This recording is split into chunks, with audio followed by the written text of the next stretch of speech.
So that's okay. So our reading was actually taken this morning from the book of Genesis chapter 19. We are not going to take the reading again. I'm not going to read through because it has already been read. But I just want to highlight from that passage two verses actually, which I want to call our departure point. And these verses are verse 33 and verse 35. So let's go and read again verse 33 and verse 35. They are our departure point. In verse 33 it says, "So they made their father drink wine that night, and the firstborn went in and lay with their father. He did not," I want you to underline and highlight that, "he did not know when she lay down or when she arose." Then verse 35 is similar to verse 33.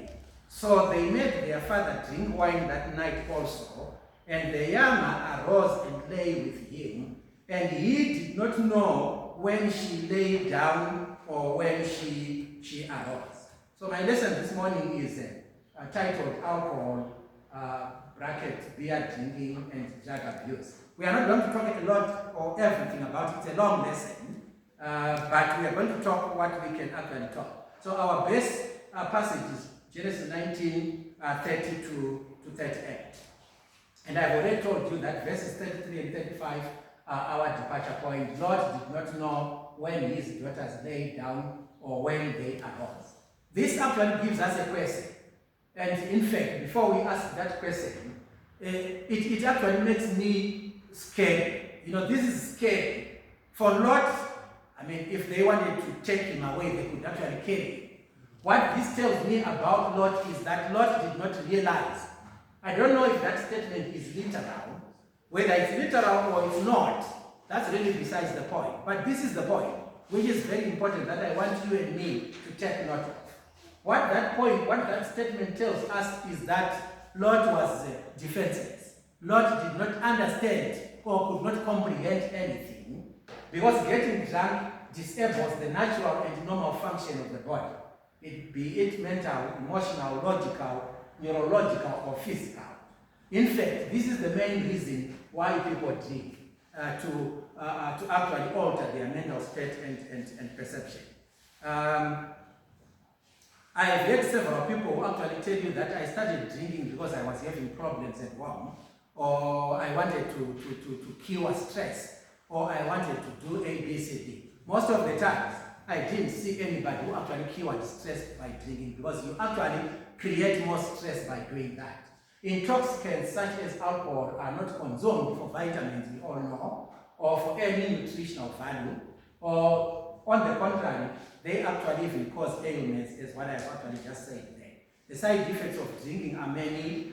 Vision is impaired, walking gait changes. We have seen people walking in an unfashionable step. No one walks in a staggering manner, of course, unless he has neurological issues. However, a drunk man, a drunk woman as well, thinks that such walking, of course, is a normal style. So talking, we know it becomes incoherent and uncoordinated. Some become talkative, but others become quiet. Some become violent and dominant, or any sort of unusual manner. I think about a song which was sung, Zimbabwean song, which was sung by one of the most popular musicians at the time, called School. He sang a song about a father. In fact, this was a family. The song was called Tozeza Baba. This was a family which actually was saying, Tozeza Baba Kanavadakwa. We are so afraid when our father gets drunk. When he comes home, he becomes so violent.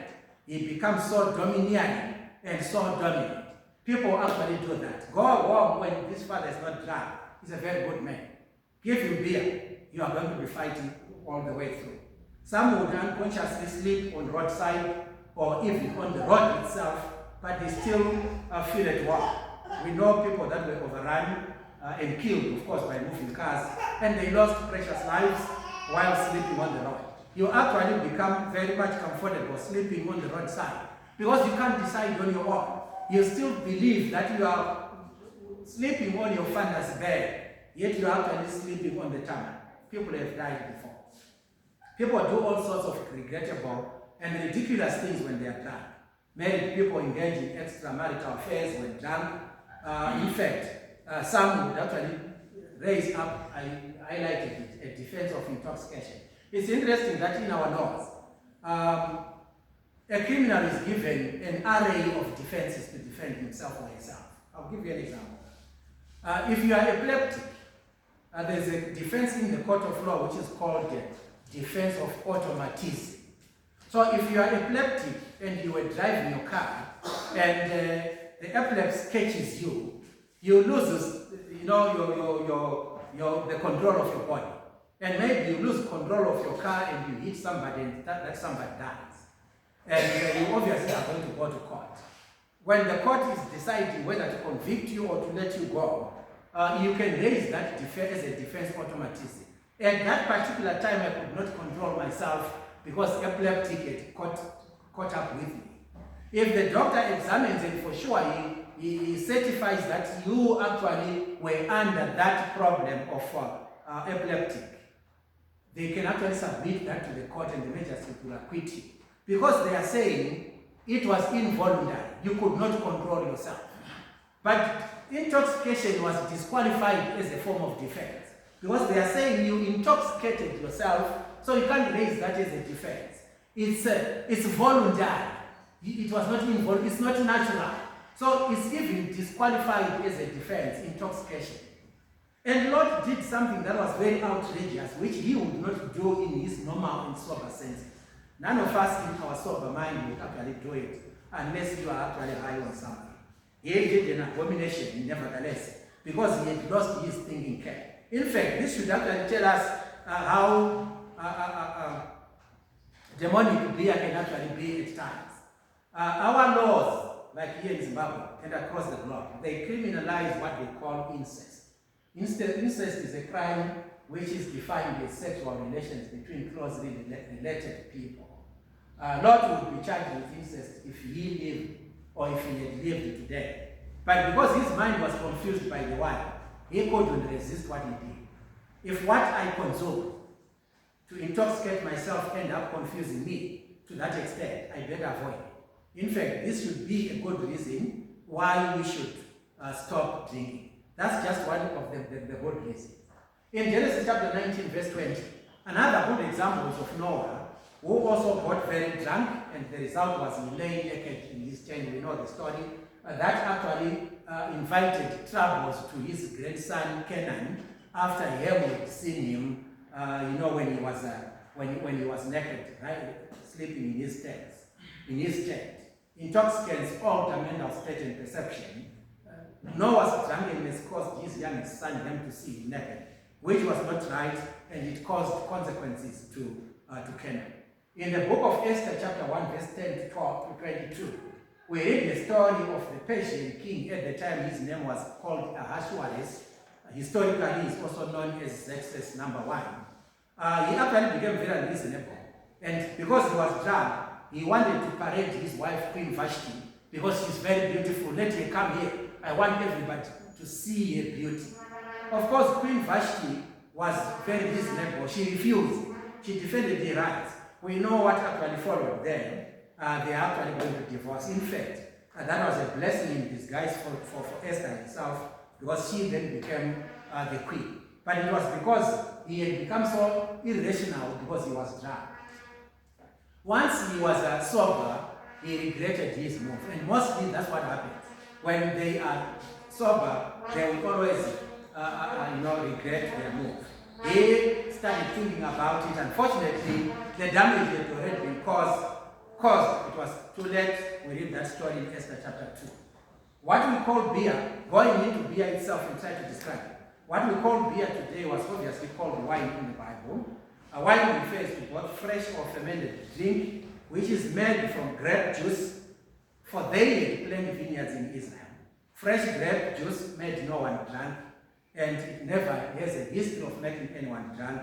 You can't even get drunk today if you drink fresh grape juice. There are very limited kinds of alcoholic beverages, unlike nowadays, as there are many different kinds of ingredients to make different kinds of intoxicating stuff.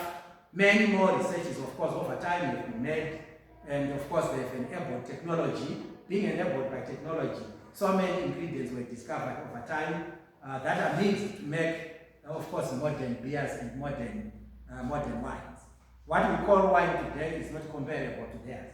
Think of what we call wine in the form of chateaus, Minoff, Balls, whiskey. We talk about beer like Castle, Heineken, Amstel, etc. Those are not the drinks they were drinking at the time because they were not there. Those are made of completely different ingredients that are not grapes, which they use to make their wine at the time. Whichever way we look at it, wine was always mentioned in the Bible in bad light. I'm yet to read a verse that uplifted or glorified wine, and it might not be there. I believe it's not there in the scriptures. Noah got drunk. We have talked about it, and he slept he slept naked, as we read in Genesis 9:21. Lot was intoxicated by his daughters, and they seduced him. Genesis 19:32-35. Priests were forbidden from drinking intoxicating stuff. That's recorded in Leviticus chapter 10, verse 9. The book of Proverbs, which is the book of wisdom, yes, various verses. I only quoted 1, 2, 3, 4, 5. But there are several others that I didn't quote.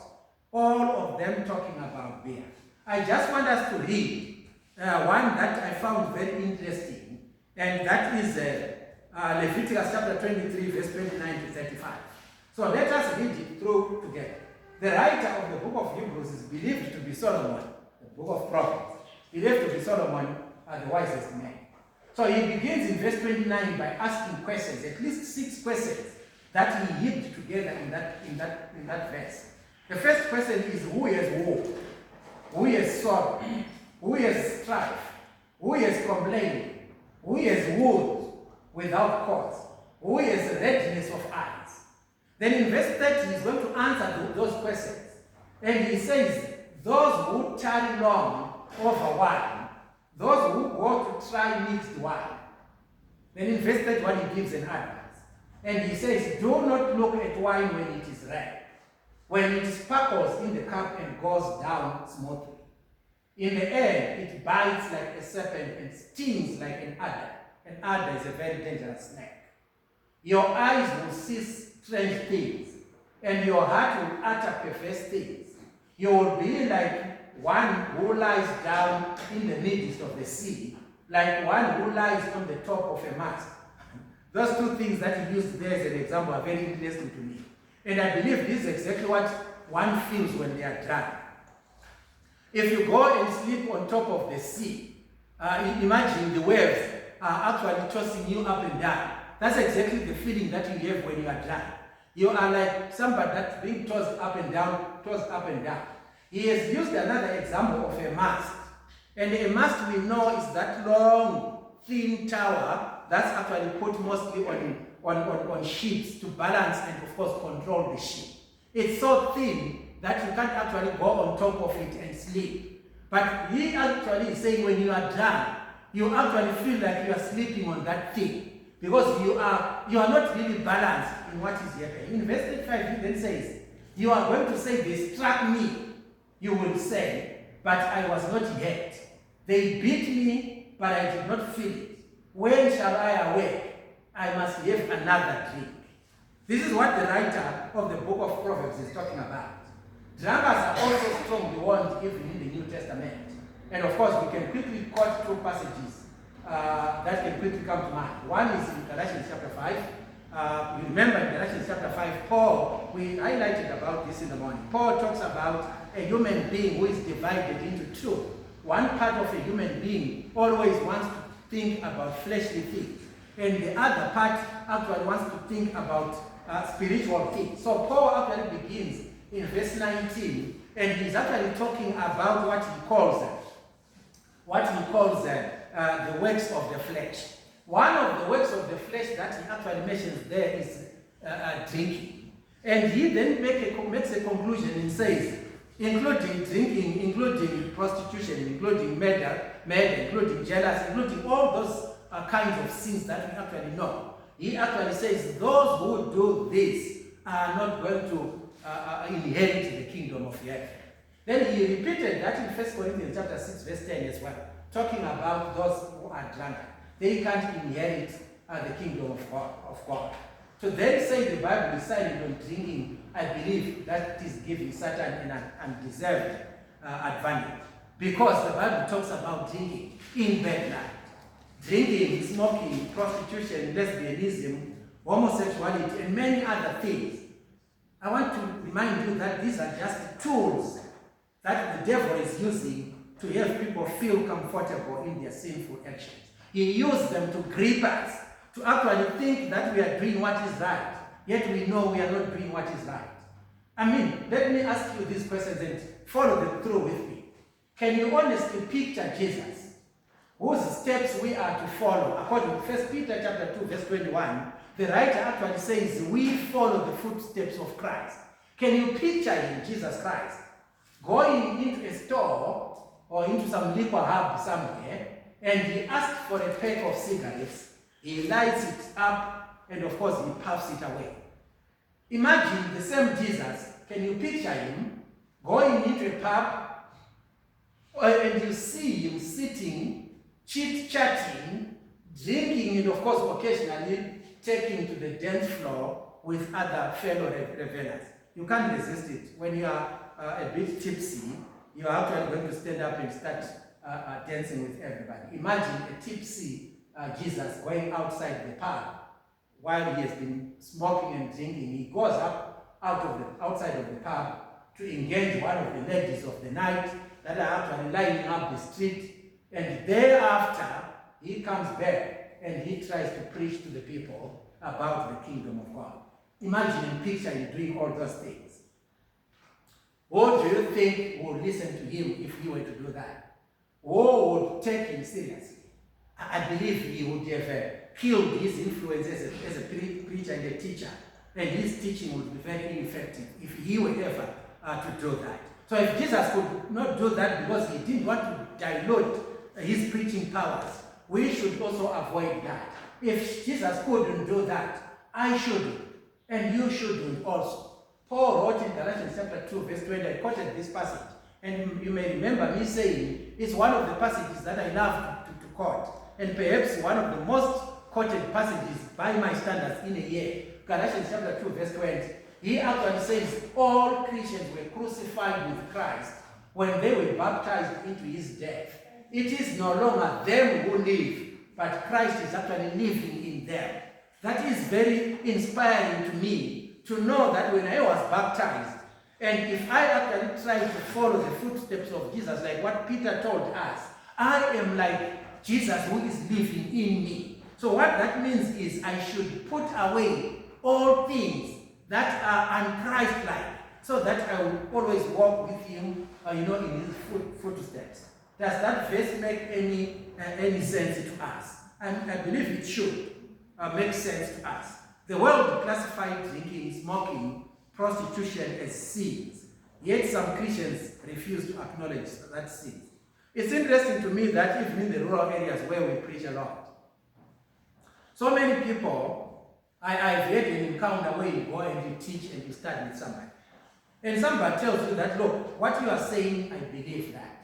In fact, I think that's what God is saying. Unfortunately, my brother, I can't come and join you now because I am a drinker. I am a smoker. He actually acknowledges that I can't be a Christian at the moment because I am a drinker. They acknowledge the world and they classify drinking and smoking, prostitution as sins. Yet Christians themselves, they refuse to acknowledge such kind of sins. The question is, who is fooling who? When the world actually believes this is a sin, Christians don't believe it's a sin. Who is fooling who? Let me remind us, you and me, that it doesn't matter whether we acknowledge a sin or we don't. It will still remain a sin. In fact, I have this question that I want you to answer with me. How many legs does a dog have if you call its tail a leg? What would be the answer?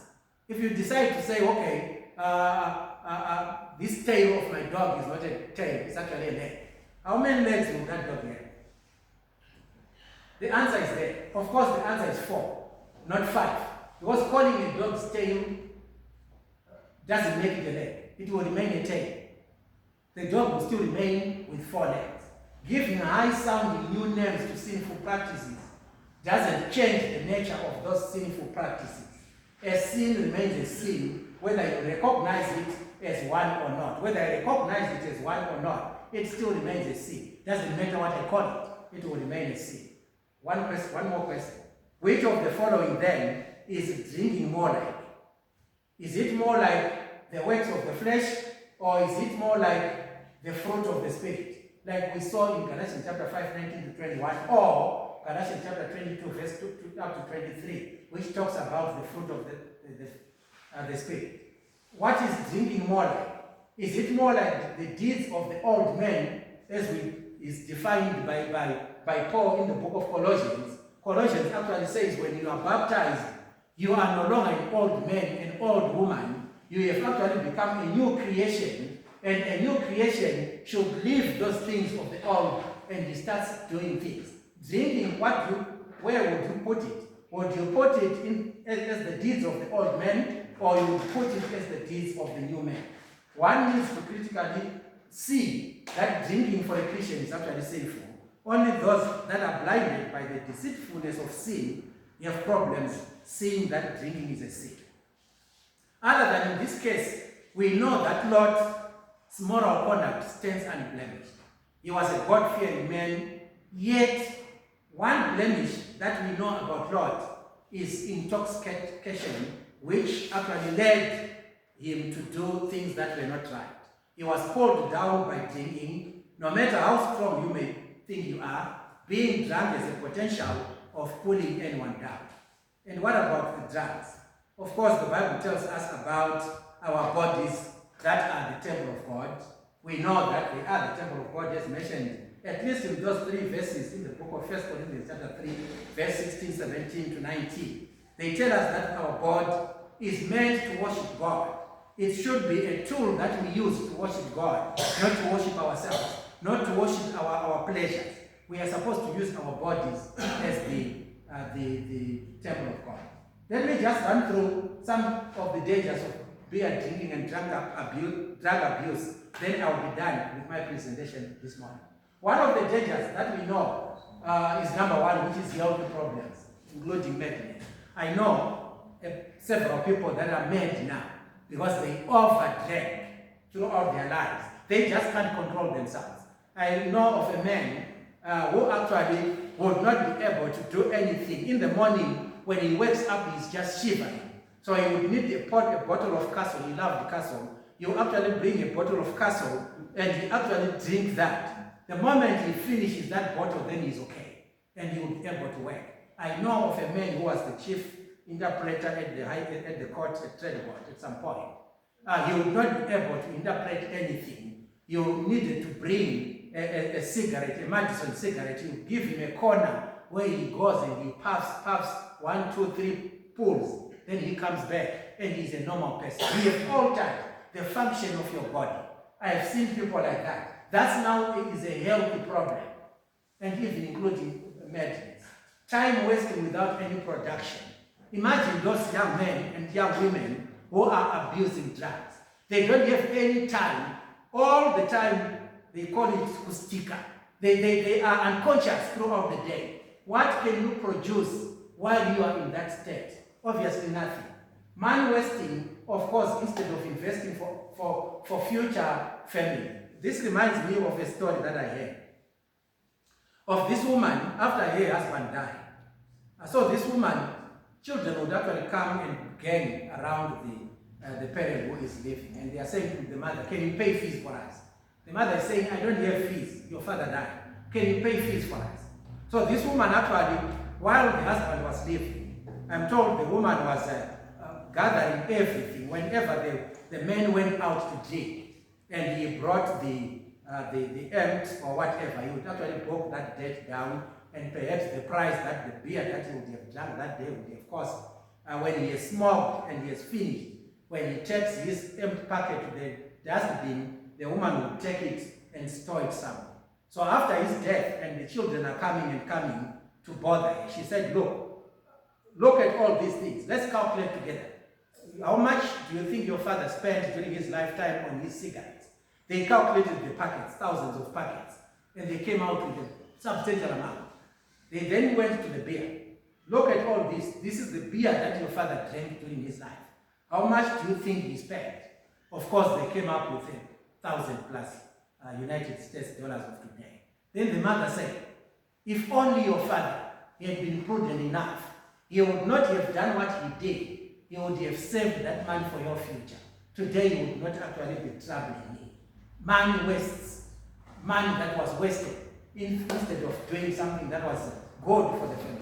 Hospital bills may follow, and rehabilitation may actually be needed. In fact, the government is bleeding a lot of money today because they are trying to build rehabilitation centers to rehabilitate some of these people that have actually been caused into their conditions by drinking and by smoking. Infidelity begins causing family breakup and, of course, diseases. It's interesting that when people drink, one of the things that is associated with the drinking is sex. Let's be honest, let's face it. This is why the ladies of the night are never going to be lining up in front of a supermarket. They actually go to the pubs, they go to the nightclubs, they go to the beer halls, because they know that once the men are drunk, they actually need their services. It's sad, but it actually happens. But in so doing, that actually is infidelity. And families are going to break up. And one other thing that also is going to be encountered, there are the several STIs. In fact, this is exactly the genesis of HIV and AIDS today. It's all because people could not actually control themselves, especially when they get drunk. Violence leading to injuries and death also happens. And also a few other things. There is no time to serve God. How do you have time to serve God when you are drunk? How do you have time to serve God when you are in a pub, when you are in a beer? You don't have time for God. Lying may even creep in as you try to evade and avoid fellow brethren. I've had several situations in the raw areas where a brother was seen drinking. You go and you start talking to them, but brother, somebody says, no, he didn't see me. I was never in that place. That's a lie. You were actually in that place. You are being caused to lie by drinking. Why not stop it so that you are not going to have that lie? Violation and breaching of verses like 1 Thessalonians 5:22, which talks about abstaining from every appearance of evil. But drinking is done in bars, it's done in pubs, it's done in beer halls, and all such places.